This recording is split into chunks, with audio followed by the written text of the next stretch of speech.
The morning sun barely pierced the heavy curtains of a cramped Brooklyn apartment. But for Evelyn Harper, the world was cloaked in darkness. At 25, she stood frozen, clutching the edge of a worn kitchen counter, her heart splintering as the door slammed shut behind James Whittaker. His final words echoed like a cruel refrain. "I can't do this. Evelyn, we're from different worlds." Just like that, the man she loved, the father of her newborn twins, walked out, leaving her alone with 2 fragile lives and a shattered dream. This wasn't just a breakup, it was the moment her life cracked open, exposing a strength she didn't yet know she possessed. It all began 3 years earlier. On a crisp October afternoon in New York City, the streets of Greenwich Village were ablaze with golden leaves. And Evelyn, a 22-year-old interior design graduate fresh from Ohio, was chasing her big city dreams. She'd landed a job at a small design firm and was savoring her first taste of independence. That day, in a cozy cafe on Bleecker Street, she met James. He was 27, charming, with a disarming smile and hazel eyes that seemed to hold 1,000 stories. They bonded over burnt coffee and a shared love for old jazz records. And Evelyn fell hard, unaware that James was the heir to Whittaker Properties, a real estate empire spanning from Soho lofts to Miami penthouses. To her, he was just James, the guy who made her laugh until her sides ached. Their romance bloomed fast, a whirlwind of late-night talks, stolen kisses in Central Park, and promises of forever. James was different from the trust fund types Evelyn had heard about. He didn't flash his wealth or talk down to her.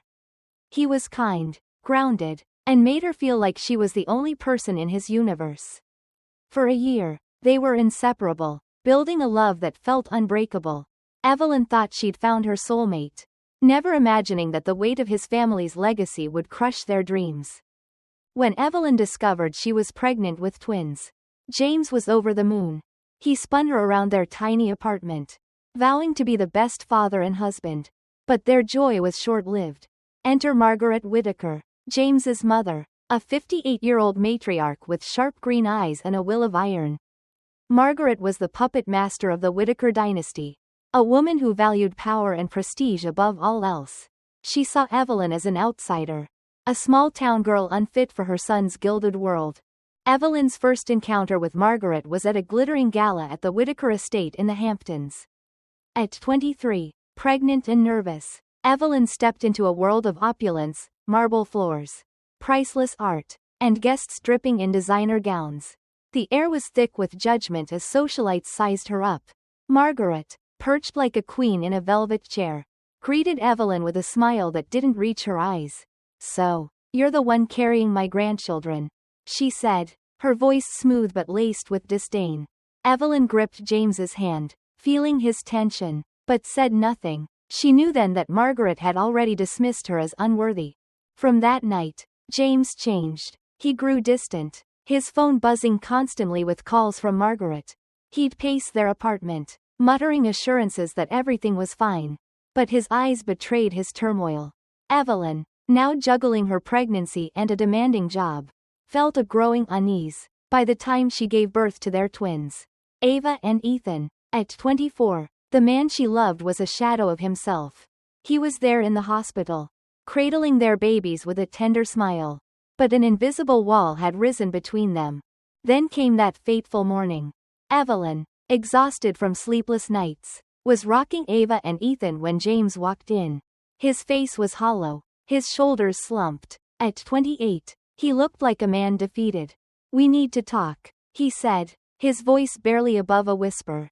Evelyn's heart sank. She set the twins in their cribs and faced him, dread pooling in her stomach. "I can't do this anymore," he said, avoiding her gaze. "My mother, she's right. I don't belong here." The words hit like a physical blow. "You're leaving us?" Evelyn choked out, tears streaming down her face. "Your own children?" James's eyes were tortured, but his resolve was firm. "I'm sorry," he muttered, and without another word, he walked out. The door's slam was the sound of her world collapsing. The days that followed were a blur of grief.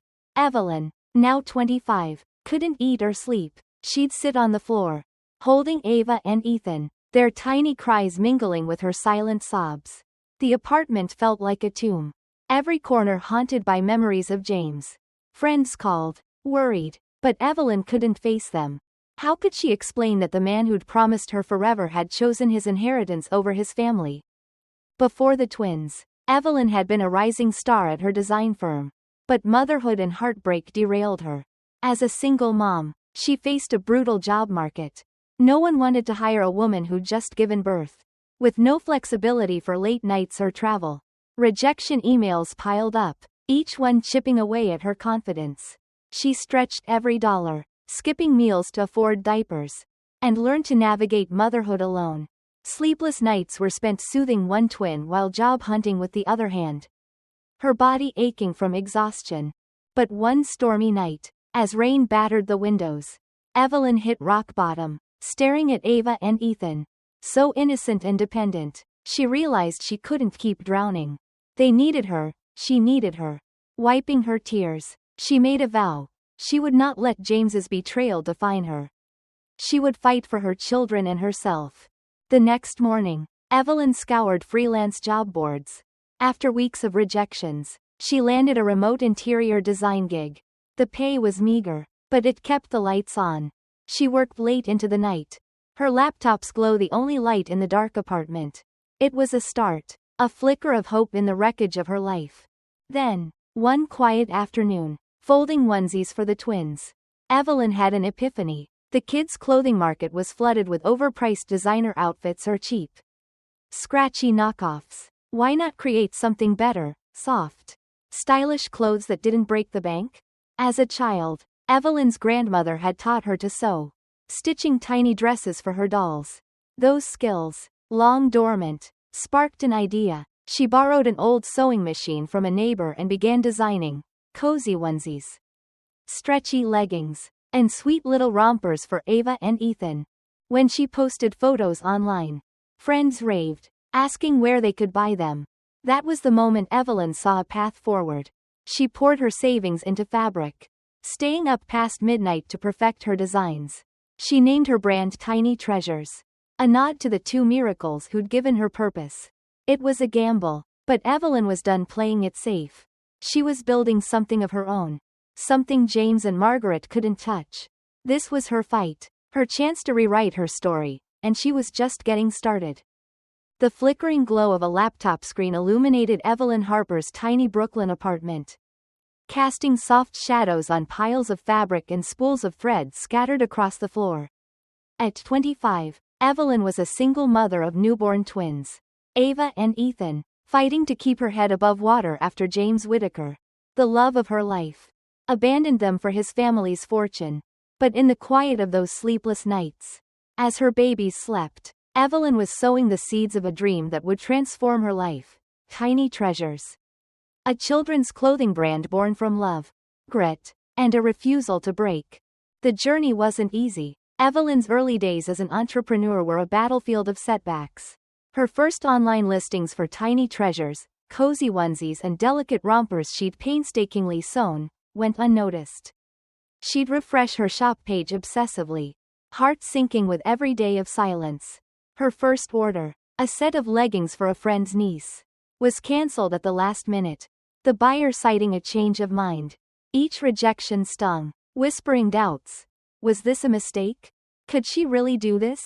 But Evelyn, fueled by the memory of James's betrayal and her baby's innocent faces, refused to quit. With no business background, Evelyn became her own teacher. She devoured YouTube tutorials on digital marketing, pored over blogs about e-commerce, and scribbled notes on napkins during the twins' naps. She upgraded her product photos, swapping blurry iPhone shots for crisp images taken with a borrowed camera under soft window light. She built a simple website, teaching herself basic coding to make it pop. Most importantly, she began sharing her story on social media, not just as a seller, but as a mother who'd lost everything and was clawing her way back. Her posts were raw, honest, late-night confessions about juggling motherhood and ambition, paired with photos of Ava and Ethan in her designs. Slowly, a small community of moms began to follow, drawn to her authenticity. The turning point came unexpectedly. One sleepless night, Evelyn posted a photo of Ethan in a navy onesie she'd designed, captioned with a heartfelt note about building a future for her kids. A popular mom influencer with 200,000 followers stumbled across it and shared it, raving about the softness and style of tiny treasures. By morning, Evelyn's inbox was flooded, hundreds of orders, messages from strangers praising her work, and requests for custom pieces. Her phone buzzed non-stop, notifications piling up like a digital tidal wave. Evelyn sat on her couch, twins in her lap, tears streaming down her face. This wasn't just a sale, it was proof she wasn't invisible.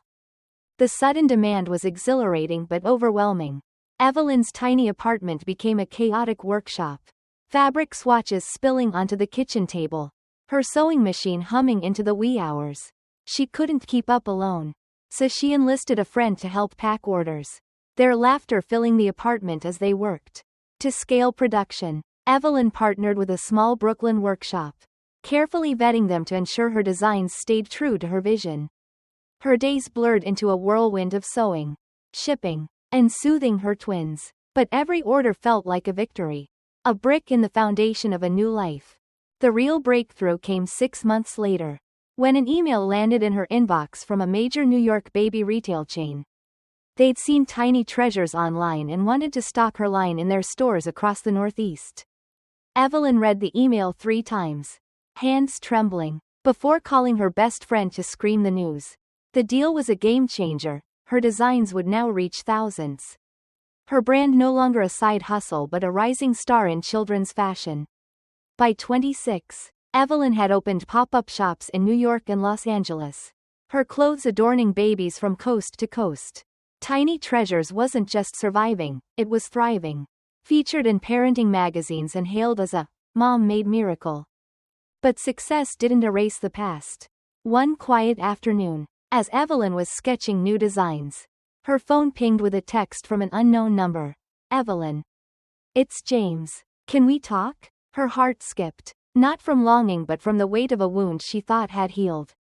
At 29, James had resurfaced after 4 years of silence, his message dripping with regret. Evelyn stared at the screen, memories of that devastating morning flooding back, his hollow eyes, his cowardice. She typed a reply, then deleted it. She didn't owe him anything. Weeks later, fate forced a confrontation. At a sunny park in Prospect Heights, Evelyn was pushing Ava and Ethan on swings when she felt a gaze. James stood a few yards away, older, wearier, his once confident posture slumped. He approached hesitantly, hands shoved in his pockets. I didn't know if you'd want to see me, he said, voice low. Evelyn's face was calm, her eyes steady. Then why are you here? She asked. Unflinching. James faltered, glancing at the twins, now 3, giggling obliviously. I saw you on TV. He said. Your brand, your success. I was wrong. Evelyn, I should have stayed. His words hung heavy, but Evelyn felt no stir of the old pain. You realize that too late, she said, her voice even. I've built a life without you. I don't need your apologies. James's face crumpled, but Evelyn turned back to her kids. Her heart light. She'd outgrown him, her strength forged in the fires of his abandonment. Evelyn's peace came from letting go. She no longer hated James. Resentment was a chain she'd broken. Her focus was her children and her empire, a life she'd carved with her own hands. She moved her family to a airy brownstone in Park Slope, its walls filled with laughter and love. At 27, she was a celebrated entrepreneur, her story gracing Forbes and inspiring countless women. Tiny Treasures had flagship stores in Manhattan and LA, its whimsical designs a staple in nurseries nationwide. Meanwhile, James's world was unraveling. At 30, he sat in the opulent Whitaker estate, surrounded by wealth but suffocated by emptiness. The fortune he'd chosen over his family brought no joy. Lavish parties, boardroom deals, and luxury cars couldn't fill the void. One evening, flipping through channels, he froze. Evelyn was on a morning talk show, radiant at 27, her smile confident as she shared her journey. I was a single mom, abandoned with 2 babies, she said, but I refused to let that define me. I built Tiny Treasures for my kids. For myself. The screen showed her playing with Ava and Ethan. Their joy a stark contrast to James's hollow life. The sight shattered him. James drove to Evelyn's new home that night. Heart-pounding. But her calm dismissal at the door was a final blow.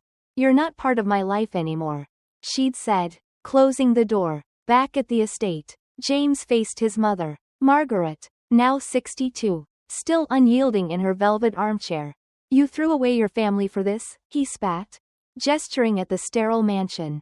Margaret's smirk was cold. "I gave you everything," she said, but James saw the truth. He'd traded love for a gilded cage. That night, he made a choice. At 30, James walked away from the Whittaker empire. Renouncing his inheritance and his mother's control, he left with nothing but a suitcase. Stepping into an uncertain future.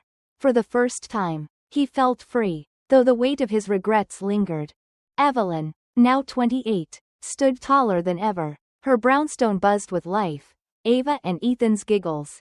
The hum of her sewing machine. The chime of new orders. Tiny Treasures was a household name. Its success a testament to her resilience. One evening, a stranger at a coffee shop recognized her.